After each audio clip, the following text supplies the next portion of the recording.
Welcome, everybody. This is Carl Diffenderfer from Higher Impact, and we are a business coaching organization. And this is our Business Breakthrough Radio. And our goal of this is to help you as a business owner really go to the next level, to maximize yourself, to have top performance in everything you do. And so we've selected people from all over the world that are going to talk through different topics that we run into as business owners. Today, we have a great topic to discuss with a friend of mine named Chris Giddings, and we're going to talk about networking and how to maximize that inside of our business. I've been a master networker for many years, but I really recently realized something that I think you guys are going to find very valuable today. Now, I also want to share that if you're a business owner and you find yourself at a spot where you feel stuck about something, I'd be happy to meet with you just to talk through that. Actually, it could be me or one of my coaches. We're here to serve. And that's the whole purpose of this podcast, is to serve you. From that, we'd love to build trust with you. And if we can ever help you process through something that you're stuck with, then maybe you can get some value from that and introduce us to somebody that is somebody that we can help on a long-term basis. Just being real, I know everybody's like, you how do I say this? We do something to get something. And yes, I'm doing this to get something, but the intention is, how can I help you?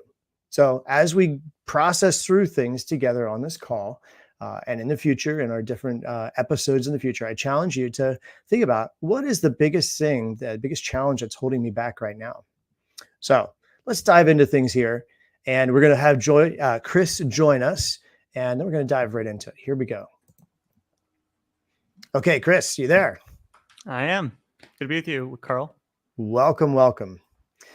So today we're going to be talking about something, and you kind of like, we recently were talking about this, and our topic today is networking and how we maximize our time with networking. Now, you seem to be like, Carl, I got this figured out. And I know it probably wasn't that confident, but it was like, Carl, we should talk about this. But I'm first going to start. Do you mind if I start with me just sharing a little backstory of my networking background? You bet. That'd be okay. Okay. So networking to me is the opportunity to get in front of a person. It's a form of marketing, actually, to get in front of a person, to build a relationship, and from there, decipher if you can help them in their business or if they can help you in your business. I've been part of many BNI groups and PRE and all these different groups over the years, and very valuable. Met a lot of great people. Still am friends with a lot of those people. And but as time has gone by, I've come to realize that the people that I need to meet aren't always in those rooms. And so I've had to ascertain, okay, is this the right fit for me right now? I recently just left the BNI group that I was part of for 5 years. I've been part of BNI over 10 years now, and it was a big decision. It was hard. A lot of friends there, a lot of business came through that group. I'll never forget my first year in BNI. I got $40,000 in revenue. Great year. It was good. But what I realized, so through COVID, I don't know about the rest of you, but when COVID hit, I said, all right, I'm going to 10X things. I'm going to ensure that I don't have a downturn like some other people may experience through COVID. And so I started doing meetings left and right, and I started networking in groups like yours, Chris. What happened through that was a lot of meetings and a lot of meetings. And it was just like, oh, why am I doing this? Like, I need to find a way to move these meetings into meaningful results for them and for me. And so in my studies, I found that some people like to look at it this way. They want to have what's called a fair value exchange. I want to do this for you to help you, and I'd like you to do this for me to help me. And the fair value exchange is a great idea, but executing it is pretty hard to do. And so I had all these meetings. I think it might have generated 2 clients. I did 500 meetings the COVID year. 500 meetings with people I'd never met before on top of my normal meetings that I do. So you can imagine it was like back to back. And my wife's like, you're crazy. And well, I did it. Met a lot of great people though. And that's one of the things about networking. You get to meet a lot of cool people and you get to have relationships. Okay. So now I've set the stage. Chris, how would you say I need to reevaluate my paradigm to shift into a new spot? I think it all comes down to resource management. It's part of your business holistically. You have a Okay. limited amount of financial resources, you have a limited amount of time. And one Hmm. thing that we really don't speak about a lot is you have a limited amount of energy. Yeah. So oftentimes you find people say, I don't have enough time. I say, I don't have enough time. The reality is, I don't have enough energy because Yep. I could make more time. There gets to you hit a wall. You get to a Yep. point where you're working so hard, trying to do so much that you begin dropping things and you begin getting exhausted. You begin becoming less efficient. So thinking about those as your three bars, of which you have a certain currency. It's unique to you. Every person has different facets to how they manage the energy and time and the quirks in terms of what works best for them. But you want to be thinking always within, if I'm going to take this meeting with a new person, if I'm going to be introduced to a new individual, how is that going to affect the amount of time I have, the amount of energy that I have, the financial, resources I'm going to have access to.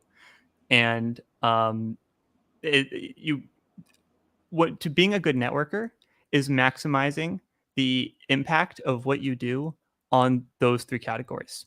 Hmm. And not only is it better for you, it's better for the people that you meet Right. because being a good networking partner means making an investment in the people that you come across and say you want to collaborate with. Yeah. So when you manage your time effectively, when you manage your energy effectively, that means you're able to better make introductions for the person that you get introduced to, be a resource to them, as well as being able to accept their help. Yeah, and so there's a couple of points to touch on inside of there. Yes, I agree. A lot of people look at. So if I were to ask you, what I'm going to ask you this question on the fly here, what actually creates wealth? There's so many ways to answer that would sound smart. um, I think wealth is the wrong optimization. It's life satisfaction. I agree Um, 100% with that. But if we're yeah, talking about and some people would financial call that wealth, wealth. yeah, Okay, so monetary wealth. yep, What creates monetary wealth? It is really it's value extraction that mhm, is oftentimes can be sourced from value creation. okay. So now, if we look at it from the rich dad poor dad paradigm, what would you say wealth is then? What is that paradigm? I'm sorry. Oh, okay. So you haven't read that book. I'm sorry. Robert Kiyosaki wrote a book called Rich Dad, Poor Dad. And in that book, he talks about the cash flow quadrant. And one of the quadrants talks about making money work for you. Um, Now, what I've found though is it's not what you make, it's actually what you save that creates wealth. Yeah, It's your margin. That's the same in business too. You can't run a business with more money. You can't spend more money than you make. Um, but the same is true of our time and our energy. Um, and so if we don't have margins in our time, if we don't have margins in our energy, we're always going to feel depleted because we're going to be living at 100%. And that 100% always requires 120%. There's no that's true. margin. Um, and so you're spot on. I agree with you 100%. Um, but part of this too is not just how much you're meeting, but who you're meeting with too, right? Yeah. Talk to me about that. When the answer to that particular question is very different depending on who you are, Okay. right? And I think it's easy to sometimes say, here is a blanket statement for what people need to know when it comes to meeting people. Hmm. I think that oftentimes leads people down the wrong path because something that works for one person is not going to be right for another.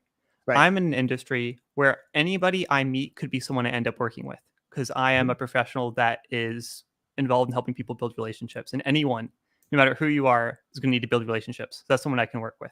So the Mhm. way that I'm going to approach networking is going to be different from someone who installs garage doors because not Right. everyone needs a garage door installed, right? Correct. But they might be networking too because they want to meet people who are going to know people who are purchasing a new home and need to install a garage door, right? Right. So I would go a little bit farther and say when you network, it almost always starts with you meeting a person.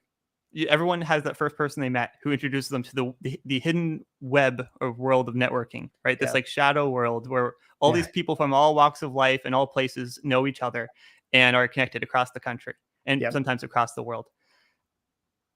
Each when you start, so you get that first person who starts introducing you to other people, and all of a sudden you've met maybe 10, 15, 20 people who do all kinds of different things may or may not have any relevance to you. Mhm. I think it is okay and healthy to go through that process of initially building up a group of connections that Yeah. you know who are just good connectors and good people, Mhm. I agree. regardless of what they do. I agree And 100%. you get to a point in that journey. It's almost like the entrepreneur's journey where you start your business and there's a dip and then there's things that improve and there's like different steps along the way. You need to account for different things. There comes a point when you're a networker universally where that wave of networking grows and grows and grows because each person you meet introduces you to two more people. Yep. It's an exponential function. You Yep. get to a point where the networking process becomes really overwhelming. Yeah. Exactly. And once networking's controlling your life rather than you controlling your life, it's preventing you from being a good networker and a good partner to people. Okay. The first step of networking, of course, is meeting people. The Mhm. second step is really identifying who might represent a good partner to you. Because Right. not every person you meet is going to be someone you're going to match with on a personality level, on a professional level, on a strategic level. Um, you want to be conscious of one, the kind of introductions you're asking for, Yep. but two, picking out the people you meet and identifying in your meetings with them, hey, like it's almost like a job interview.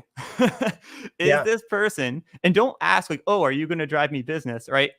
Try to No. get a sense of them as a person Yeah. and identify, hey, is this someone I'm passionate about collaborating with? Yep. And that's really the big question. And when you say yes or no to that, that determines the way you invest in that relationship going forward. I So this agree. actually brings me to one Yep. thing I really wanted to share, Mhm. which is the importance of having a personal CRM. Okay. Many people think of a CRM as something that's really just for sales. Mhm. I have a pipeline and I put people in it and I move them along the path and then I have a deal closed at the end. And then there's like a customer relationship management pipeline as well. Um, there should also be a process that you use, a tool that you use that allows you to keep track of all the people you're meeting because that process will quickly become overwhelming. Yep. And with each person you meet, again, if you're going to be a good resource to them, you want to collect key important information on who they are, what they do, and how you can help them that you Yep. have on hand that you can use to maintain a relationship. You want to get their address and their birthday if you can. Don't do it Mhm. in a weird way, but if it comes up naturally, get it right because these Stalker-esque, are right? these are things you can use to maintain a touch process going Yep. forward. Yep. People like birthday cards; they really do. It's Mhm. something oftentimes in the world of business and especially sales, you always want to be the places other people aren't. And sometimes it means looking back to old traditions that are dying out and embracing them. Yep. Now that people are not using snail mail anymore, snail mail is an amazing way to add an extra touch point to relationships Yeah. for people Not who are especially comfortable gonna with that generate process. sales, but it No, does create talking about touch points, yes. yes. Um, So, I have one friend who sends a card to every person they meet after they have a networking meeting, like a personal handwritten card, yeah. just thanking them for the call. Yep. And it's not she's the only one I know who does it, but it's a way that she differentiates herself. And every Yeah. person's going to have a different thing that's going to be that thing for them. Yep.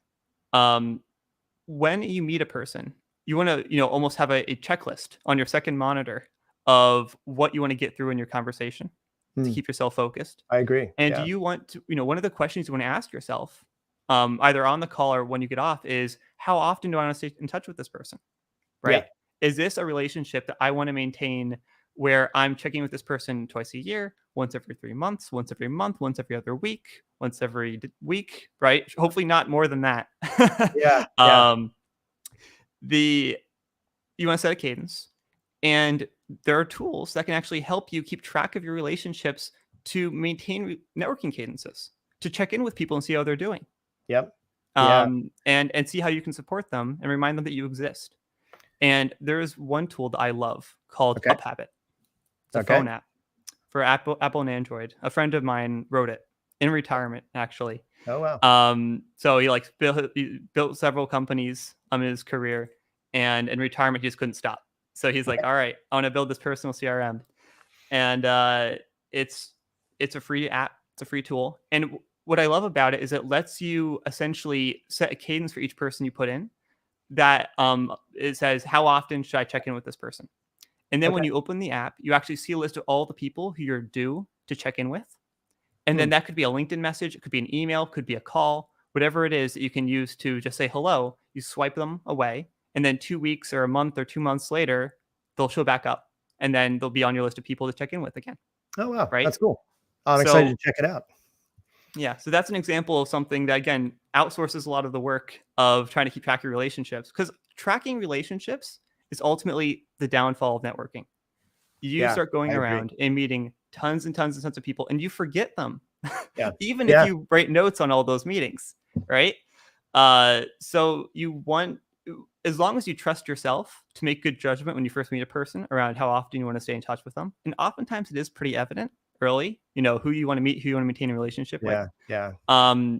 Setting a cadence is a great way to ensure that you're actually maintaining the relationship.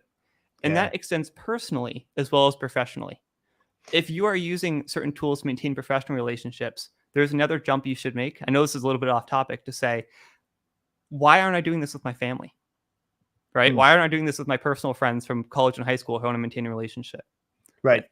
You know that if you don't check in with that friend from college every 6 months or every year, you're going to lose contact because they're going to Yeah. move and they're going to forget to tell you where they moved or that their phone number changed, and you're not going to be Right. able to find them again. So include that in your personal CRM. Yeah. That's a good Put it point. all in one place.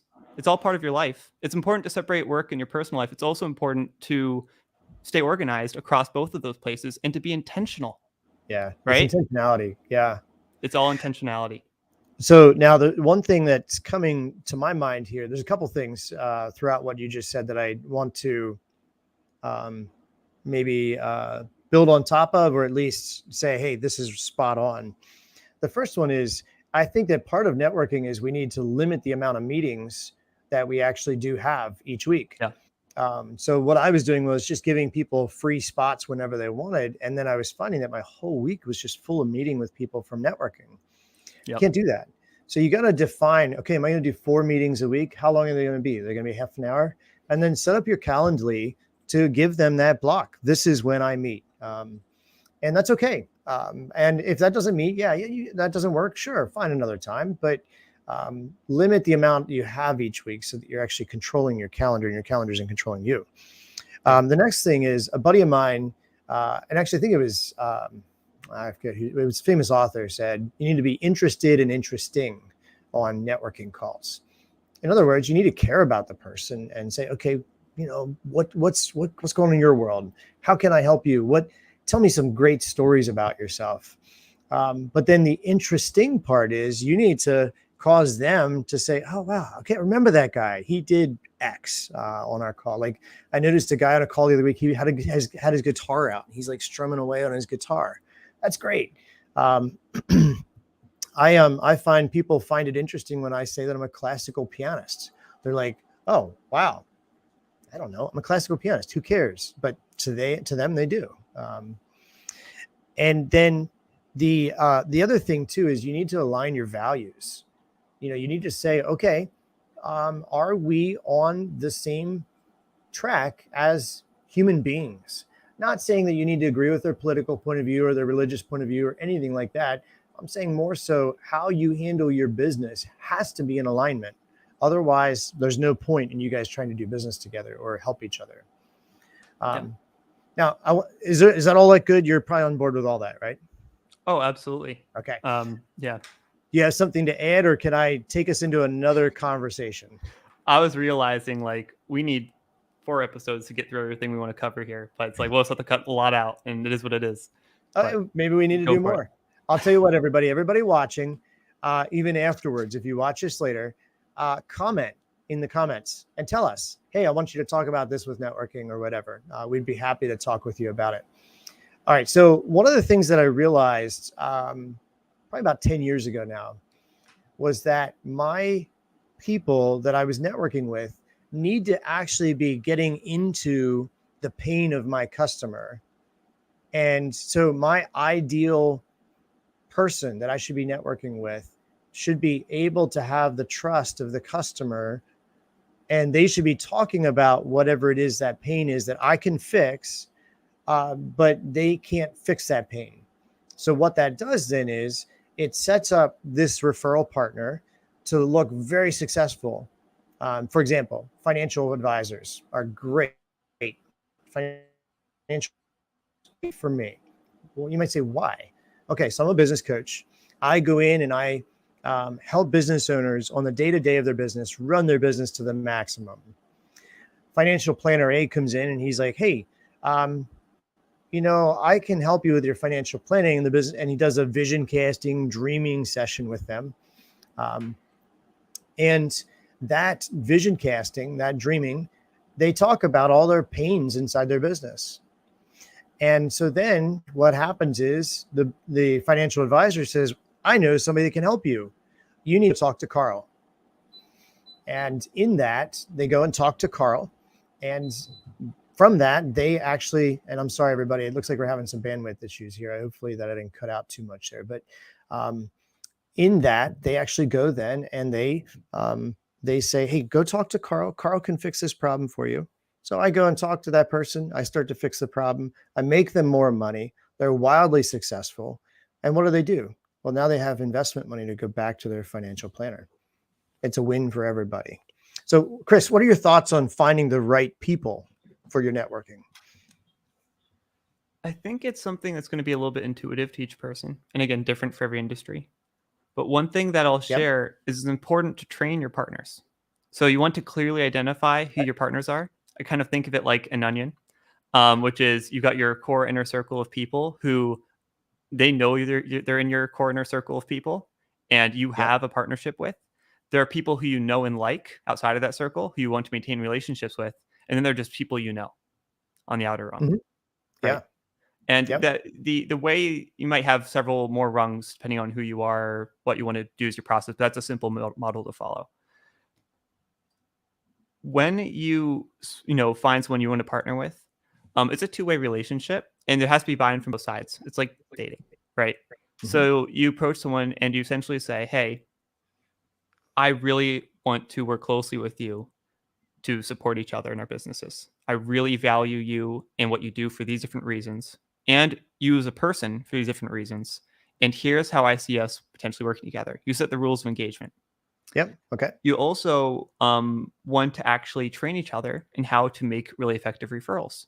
And one process, and again, this is not my original idea, but one that I really love, is once you and that person agree, like, hey, I want to do this, you set up a meeting on one another's calendars. So they set a meeting on your calendar, you set a meeting on their calendar.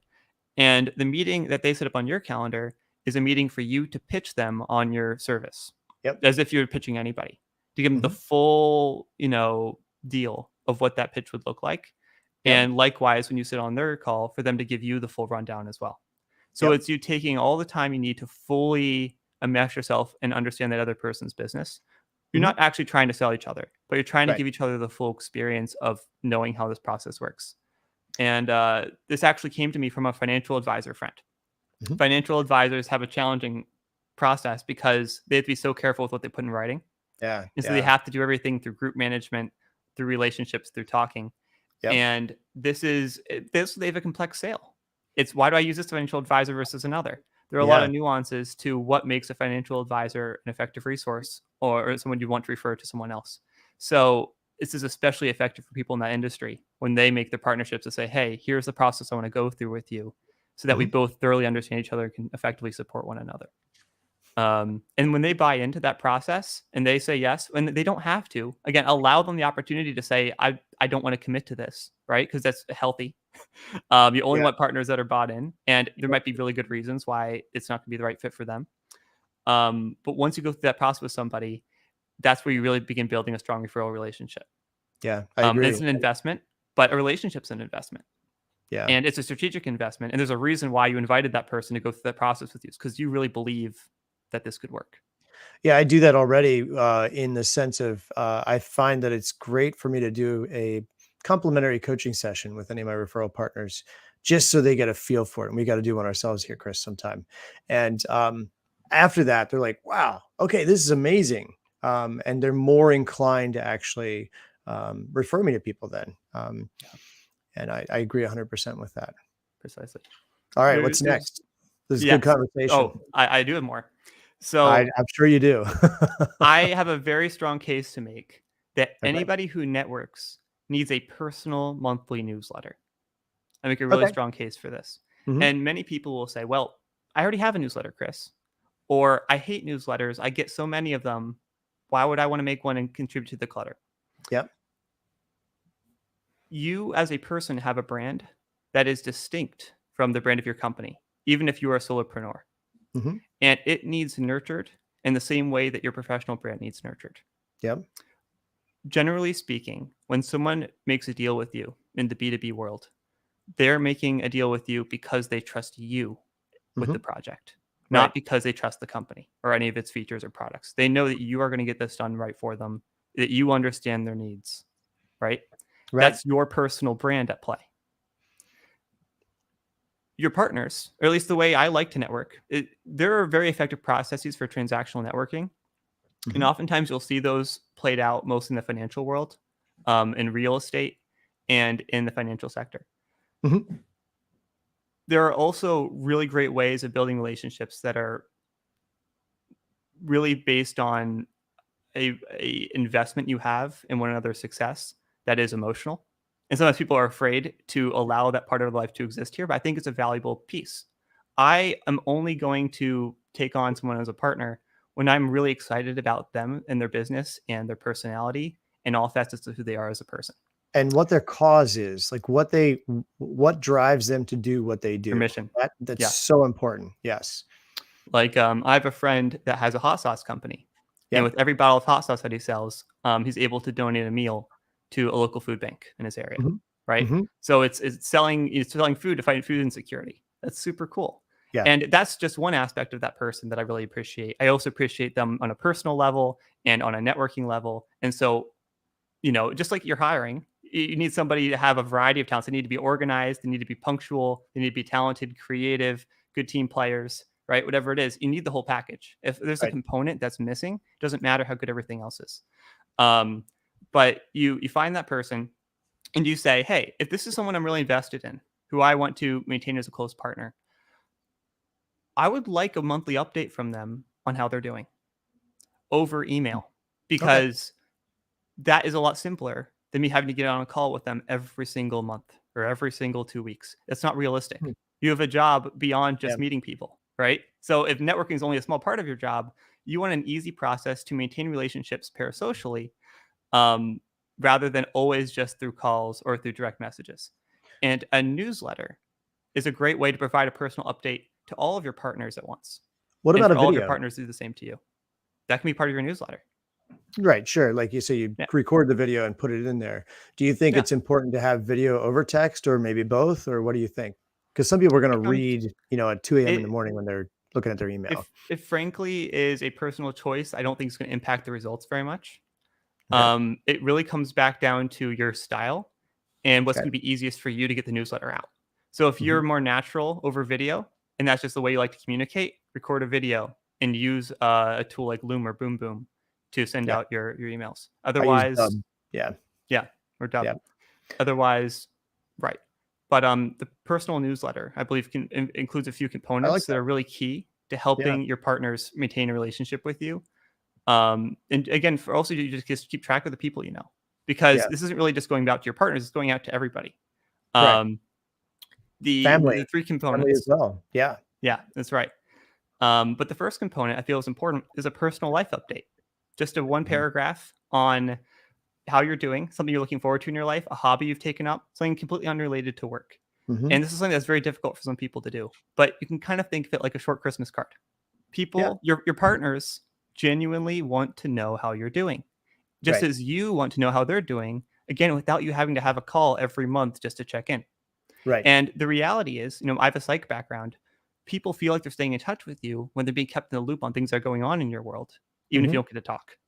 Yeah. So take that opportunity, share that. That's you nurturing and developing your personal brand. Okay. Good. From there, you want your newsletter to have a central value added component, which is an article or a video or some piece of content you put together that is couched in your professional expertise as a professional, but is universally interesting or useful information. And the examples that might apply are going to be different for every single person in what industry they're in. Like, let's say you're a plumber. You might go, what am I going to talk about? It's going to be interesting to people. Couch my professional expertise as a plumber. Well, you could talk about how fountains work and the different type of fountains and the plumbing involved in creating fountains, or how the world's biggest fountain works.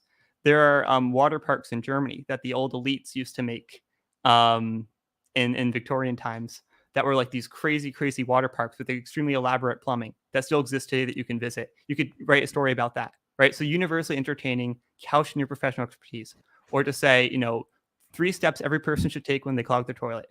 We all do Right. it. Nobody talks about it. Here's what you need to know before you call a plumber, right? Yep. Or Right. here, should you consider installing one of those food mixing machines under your sink?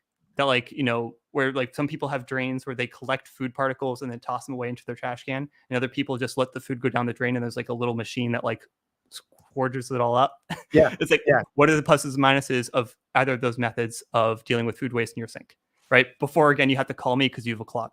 This is all information anybody would want to know, anyone would be entertained by, anyone would benefit from, that is couched in your expertise. And this allows people to refer you more effectively, not just your core circle of partners, but other people you know too, because you're going to get referrals from everywhere, regardless, and not just from your core partners. And you want someone referring you, Joe the plumber, as the guy who I keep learning new and interesting things from all the time, who taught me that I should not be using one of those food mixing machines under my sink because it doesn't actually it causes problems to the city water supply, right? And you should really meet him. That's a much stronger introduction than just saying you should meet Joe. He's a cool guy. And that's what a personal newsletter allows you to do. It allows you to educate your audience on how to refer you more effectively, and also helps them understand what you do better so that they can identify situations where you might have business. That's Why awesome. isn't everyone doing this? I don't know. I'm going to do it. That's a great concept and idea. And I've always, I know so many people, but it's like, how do you keep in front of them? Not to like just try to sell them, but more so just be present. And I think that's what it's all about. It's about relationship, and there's no reason I can't share about what's going on in my world. It's a great idea. I like it. There's something I hear a lot, which is people saying that they met a friend, an old networking friend, and the friend says, "Hey, I had this opportunity for you last week, and I didn't think of you.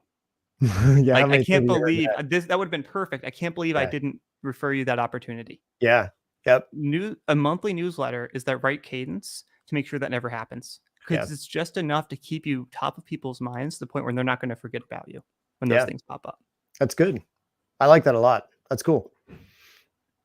So what's next? This is good. I'm enjoying this. I know Well, you have a whole big there's list there. Oh, I do.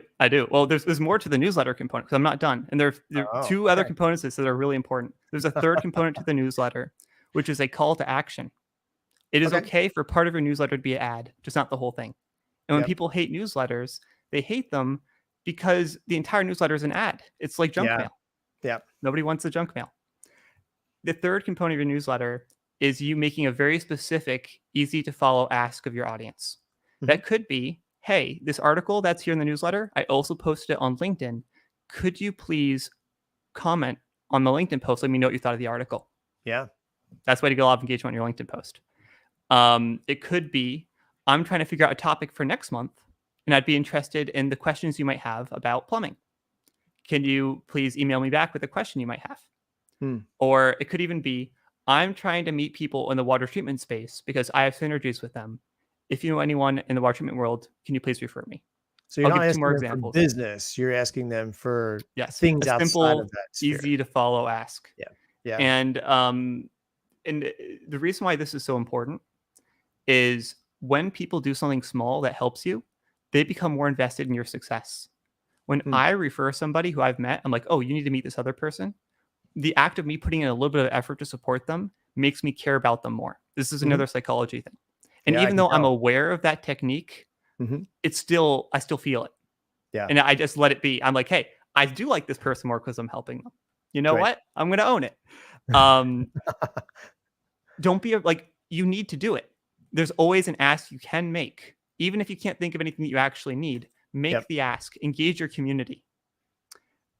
The last and most important piece of this whole newsletter thing is to not just take your whole list of people you ever met off of HubSpot and add them to your newsletter. Okay. It is to use a mail merge tool, and there are free ones out there, to message each person individually saying, hey, Sam, I'm, starting a personal monthly update where I'm going to be sharing information about, what I've learned from my 20 years in plumbing and some personal updates on my life. I would be really interested in including you. Is there an email that you'd prefer? You can steal that. Anyone watching, you send that out to every person you've ever met. And what you're doing is you're giving them agency. You're allowing them to make the choice. Do I want to be part of this journey with this person or not?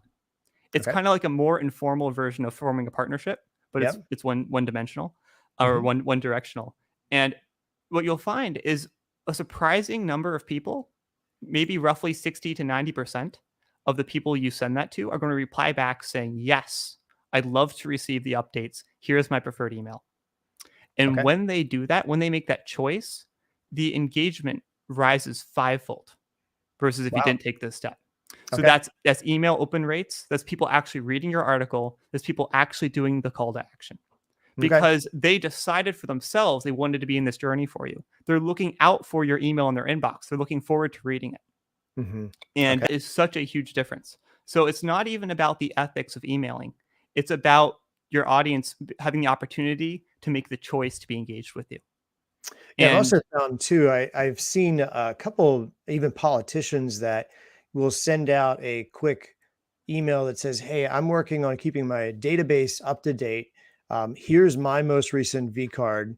Can you take a moment to send me your contact information just to make sure I'm up to date?" And then the people that don't respond, you know that they're really not engaged. Similar exactly. concept, just a different way to do it. Yep, I like Yeah. that. So the bar you want to set for your newsletter, because this is really important, Okay. is it's not good enough until somebody in your network approaches you out of the blue, unprompted, and says, Jerry, or Sheila, I wanted to let you know that every single time I receive your newsletter, it brightens my day. I always look forward to reading it. Hmm. And Okay. until somebody says that, your newsletter is not good enough. Okay. So keep working on it to make it really more personable, more interesting until it gets to that state. Hmm. It's a Okay. very interesting bar. You'll know when it happens. Because this is meant to be a high quality thing. And it is effortful, but you know what? It's once a month. And it is so much less effort versus what it returns than Mhm. almost anything you could possibly do. As long as you're someone who does a decent amount of networking. Because if you've met 5 people and you have 5 people in your newsletter, maybe not. But if you have over 100, that's the point where it becomes worth using this to keep track of your relationships, Okay. or rather to build a community around yourself. So now I'm gonna press into this for a moment to Hmm. seek your consult to me, but also I think for the listeners too. Um, how do we know what is too much content and what is too little content? You Because mean like I'm within a as newsletter? yeah, in the newsletter. So I've been thinking here, like, boy, I mean, I'm writing blog posts every month. I'm doing podcasts like this. Hmm. I almost Yeah, feel like the newsletter should be like, here's my personal update. Here's a blog on how to do networking. And just really kind of giving them a choice, a buffet of this is what I want to read about or watch if it's a video or whatever. Um, I'm almost even going to the level of a digital magazine format where it's like the page turn and, oh, you want to read this article, go ahead, or you want to watch this video, go ahead. yeah. Would you go to that level or not? The reality is most people don't have podcasts. Most people Okay. don't have blogs. Most people don't Yeah. have these other things. So this is a little bit situational. Okay. It The reason I phrase that whole process the way I do is this is something that would work for every person.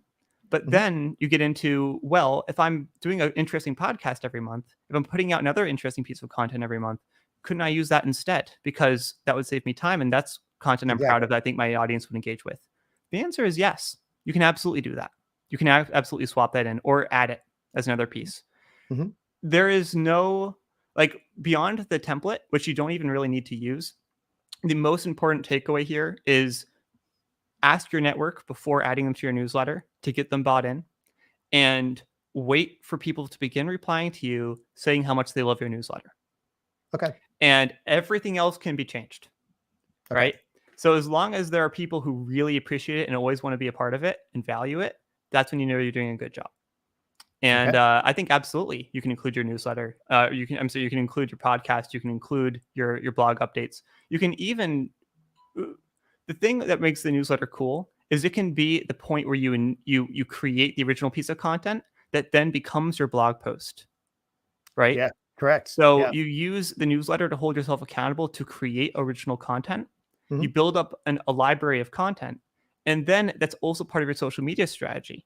So just like I was talking about before, hey, go on LinkedIn and comment on the article there. You can either take the entire article and begin posting it formatted differently for every platform, or you can actually take it apart and create Yeah. sub pieces of your article and turn those Yeah. into different posts. This should be Yeah. the cornerstone of your social media strategy. Block Because one quotes thing are a that great way to go. Yeah. yeah. One thing that many networkers struggle with is it's like, hey, social media can be a huge time suck. It's just really tough to keep up with, right? That's one of Mhm. the things that they'll share. And it's true, right? They're absolutely right. Package it all together. You maximize your impact Right. by, creating one thing that serves multiple purposes. Create the content for your newsletter, and then, just repackage it to go everywhere else, and then you're done.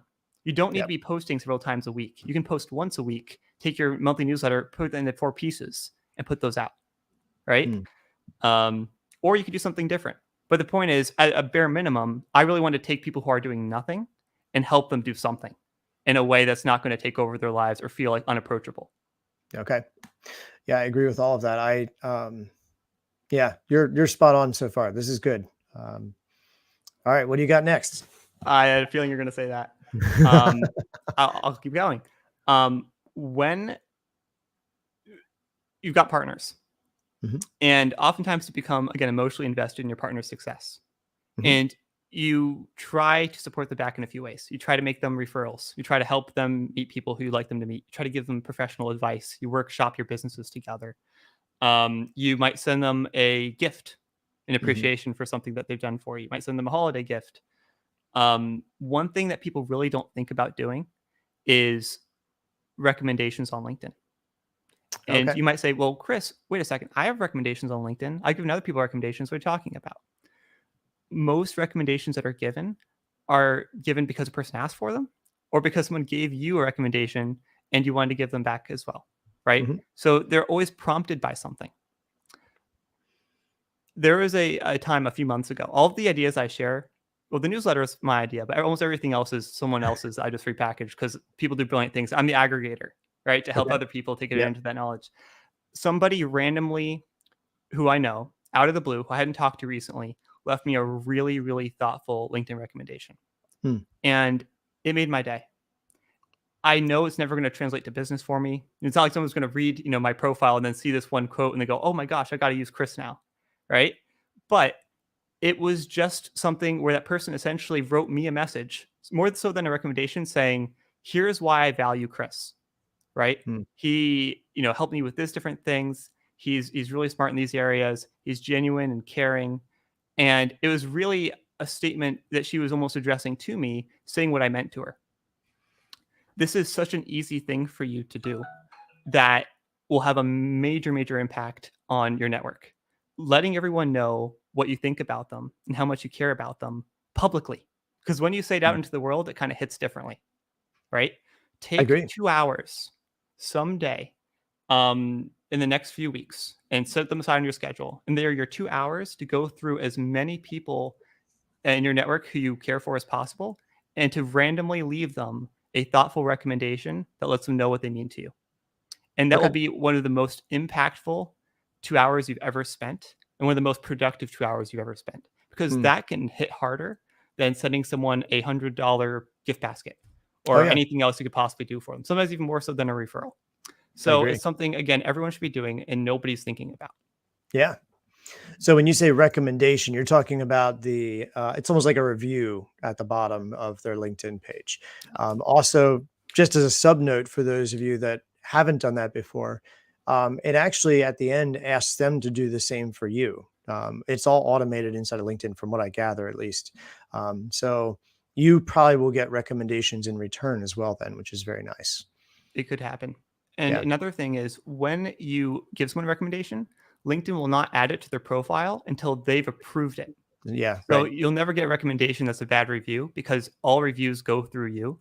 Yep. But one of the side effects of this is it ensures that the message you put out for somebody, they see. The next time they log into LinkedIn, LinkedIn's going to make sure they see this and like, is it okay if we post this? Is it okay if we post this? Hmm. They're going to see your recommendation. So it's not Yes. like when you leave a Google review and you don't even know if the business sees or Yeah. appreciates what you wrote for them. They're Right. going to see it, they're going to know, and they're going to appreciate it. And it's best when it comes out of nowhere. Don't do it because you had a call yesterday. Do it systematically for everybody at a random time they wouldn't expect.